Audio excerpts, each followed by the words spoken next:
आपल्याला देश वाचवायचा आहे, गद्दारांचा टकमक तोक दाखवावाच लागेल। आत्ताची सर्वात मोठी बातमी, उद्धव ठाकरे म्हणाले आमचं हिंदुत्व हे घरातल्या चुली पेटवणारे आहे आणि भाजपचं हिंदुत्व हे घरी पेटवणार आहे। देश ज्या दिशेने चालला आहे, जो जो हा देश आपला मानतो तो तो आपला आहे, ही बाळासाहेबांनी मला दिलेली शिकवण आहे। पुन्हा उद्धवजी ठाकरे मुख्यमंत्री होणारच, पण माझा उद्देश वेगळा आहे। या निवडणुकीत तुम्ही नको त्या लोकांना निवडून दिलं तर हा प्रजासत्ताक दिन पुन्हा पाहायला मिळणार नाही। कायदा धाब्यावर बसून त्यांनी शिवसेना चोरांच्या हातात दिली, इथपर्यंत चालत येऊन दाखवा आणि मग सांगा ही शिवसेना कोणाची। मला भाजपला एकच सांगायचं आहे की तुमच्याकडे आहेत ते भाडोत्री आहेत, गद्दार आहेत, माझ्याकडे जे मुठभर आहेत ते माझे आहेत। मग माझं म्हणणं आहे, तुम्ही म्हणता मी फडतूस आहे तर मग आमच्या मागे का लागता? उद्धव ठाकरेला एकटं पाडायचं आहे तर मग हे काय आहे? आज निर्मलाबाईंनी ज्या काही थापा मारल्यात त्या शेवटच्या आहेत। याच्या जोरावर यापुढे या देशात मोदी सरकार निवडून येणार नाहीत। 92 साली बाबरीचं झालं तेव्हापासून राम मंदिर असे ओरडत होते। नंतर अटलजींचे सरकार आले, पण काय झालं? आता निवडणूक जिंकायला तोंड दाखवायला जागा नाही म्हणून तुम्ही एक केलं। काँग्रेसच्या नावाने तुम्ही बोंबलता, काँग्रेसने क्या किया? आज तुम्ही आहेत त्या कंपन्या विकायला काढल्या। लक्षात घ्या, खडसेंचा फोन आला, उद्धवजी आपली युती राहू शकत नाही। गमावलं कोणी? हा जो कोणी चोर बाजार तुम्ही मांडला आहे, तुम्हाला काँग्रेस संपवायची आहे। इकडे वापरा आणि फेका, हे तुमचं हिंदुत्व। आज मोदी बाबा महाराष्ट्राच्या वाऱ्या करतायत। महाराष्ट्रात जेव्हा तोक्ते वादळ आलं, महाराष्ट्राने मदत मागूनही ती मिळेल नाही। मग वादळ गुजरातला गेलं आणि मोदीजीने गुजरातला गेले। अबकी बार 400 पार।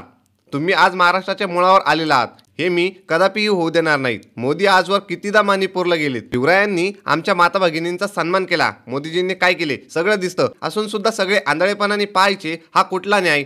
10 वर्षानंतर निवडणूक आल्यानंतर आज तुम्हाला तरुण आठवले, आज तुम्हाला महिला आठवल्या, आज तुम्हाला शेतकरी आठवला, आज मित्रांचं भलं करायचं आहे म्हणून तुम्ही आज जात पाहताय। आपलं हिंदुत्व म्हणजे काय? तुम्ही आज सोबत आला आहात। आपल्याला देश वाचवायचा आहे। रायगड म्हटल्यावर गद्दारांचा टकमक टोक दाखवावंच लागेल। मी आहे घराणेशाहीचा वारसा घेऊन पुढे चाललेलो आहे।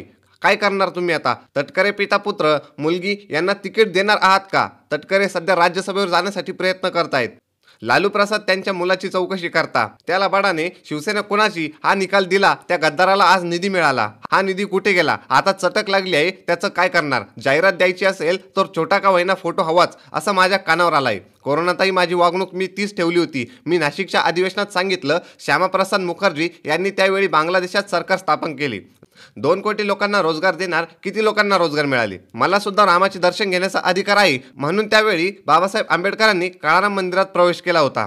देशात पुढची पिढी आली तर ती त्यांच्या दहशतीखाली जगायला हवी। जे जे वंशज आज आहेत म्हणून त्यांचे स्वातंत्र्य तुम्ही गजाआड टाकणार का? लढायला हिंमत लागते। शांती ही मुर्द्याची असते, क्रांती ही मर्दाची असते। कारण आम्ही तुमच्यासारखे भेकड नाही। भगवा एकच, पण भाजपने त्याला छेद देण्याचा प्रयत्न केला। हे भगवामध्ये छेद करत आहेत। एखाद्या भेकडाला उमेदवारी द्या, त्या भेकडाला पाडतो की नाही ते पहा। ठिकठिकाणी गावात त्यांना अडवत आहे। हे मोदी सरकार आहे की भारत सरकार? हा महाराष्ट्र आजही लढणार आणि जिंकणार। ज्या ज्या वेळेला देशावर संकट आलेलं आहे त्या त्यावेळी महाराष्ट्र लढणारच आणि जिंकणारच। आज ते उद्धव ठाकरेंच्या मागे का लागता? तुम्ही माझ्या माणसांच्या मागे ईडी लावता, त्यांना त्रास देता, पण या अशा भेकडांना आता चितपट करून दाखवणारच हा माझा शब्द आहे, असे उद्धव ठाकरे शेवटी म्हणाले। अशा नवीन आणि ताज्या बातम्या बघण्यासाठी आपल्या चॅनलला सबस्क्राईब करायला विसरू नका।